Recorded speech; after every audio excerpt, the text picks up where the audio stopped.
নমস্কার। আমি একটা নতুন চ্যানেল খুললাম। আমি তো রান্না বান্না করে আমার ছেলে মেয়েকে খাওয়াই। আমি একটা আপনাদের জন্য এই শীতকালে একটা নতুন রেসিপি নিয়ে এসেছি। সে হচ্ছে কমলা লেবুর পায়েস। আপনারাও এইটা রান্না করে খেয়ে দেখে আমাকে কিন্তু জানাবেন যে কেমন লাগলো। আমি দেখাবো কিভাবে রান্না করছি। চলুন তাহলে কিভাবে বানাচ্ছি একবার আপনারা দেখে কি কি করছি আপনারা সব উপকরণগুলো দেখে নেবেন। কেমন? এই গ্যাস জ্বালালাম, এই দুধের হাঁড়িটা বসালাম,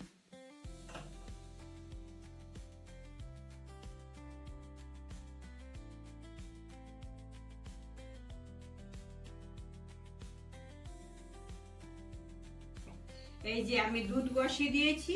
এবার আমি কমলা লেবুটা ছাড়িয়ে নিচ্ছি। এই যে কমলা লেবুর চোকাটা ছাড়িয়ে নিচ্ছি এইভাবে। বেশ এইভাবে ছাড়িয়ে নিয়ে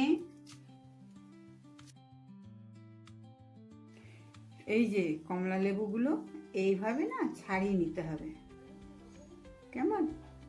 আর তোমরা যে করবে তোমরাও এইভাবেই করবে, ভাববে না যে দুধটা ফেটে যাবে। দুধ কখনোই ফাটবে না, বুঝেছো তো? এইভাবেই করে তোমরা একবার দেখো, শীতকালে খেতে খুব ভালো লাগে। এই যে আমি চালটা না 5 মিনিট মতো ভিজিয়ে রেখেছিলাম, ধুয়ে ভিজিয়ে রেখেছিলাম। নিয়ে দেখো এরকম হয়েছে। ব্যাস এবার আমি ছেড়ে দিচ্ছি।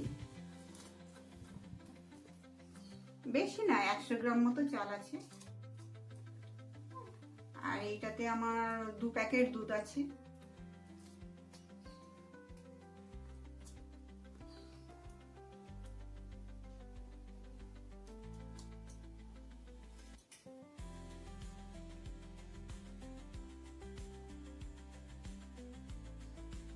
দেখো এটা তো আমার প্রথম চালু করলাম।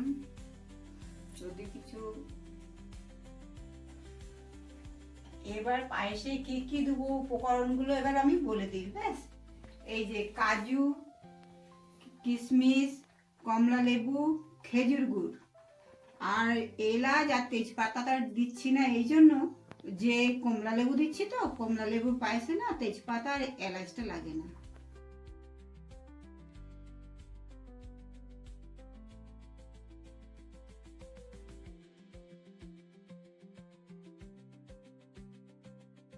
না হয়ে গেছে। এবার আমি গুড় দেবো।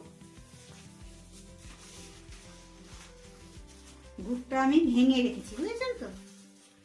এই যে গুড়টা দিয়ে দিচ্ছি। আপনারা যেরকম মিষ্টি খাবেন সেভাবে দেবেন।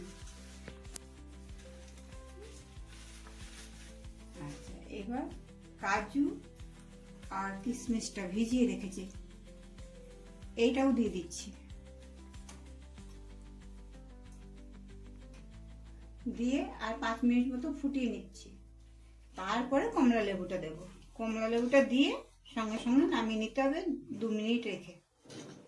কেমন?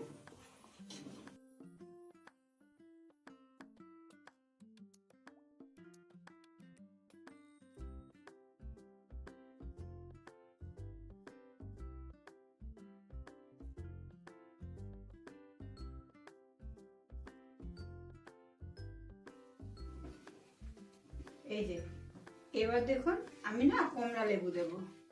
হ্যাঁ, এই গ্যাসটাকে কমিয়ে দেবেন। কমিয়ে দিয়ে এটা কিন্তু হয়ে গেছে। গ্যাসটা কমিয়ে এবার আমি কমলা লেবু দিচ্ছি। এবার 2 মিনিট মতো এইভাবে নেড়ে নিলাম। বাস হয়ে গেছে। 2 মিনিট মতো নেড়ে নিলে হয়ে যাবে। এবার হয়ে গেছে। হ্যাঁ, এবার এই যে দেখ, আপনারাও এইভাবে করবেন, করে ঘরের বাচ্চা বড় সবাইকে দেবেন। এটা না রুটির সাথে, লুচির সাথে, পরোটার সাথে, সকলের সাথে এমনি শুধু খেতেও ভালো লাগে। একবার করে খেয়ে দেখবেন, দেখে আমাকে জানাবেন। বেশ দেখুন, যদি আপনারা ঘরে করবেন, যদি ভালো লাগে খেয়ে তা আমাকে জানাবেন। আর একটা সাবস্ক্রাইব করে দেবেন, কারণ আমি এই প্রথম করলাম। আবার আসছি আমি পরের ভিডিও।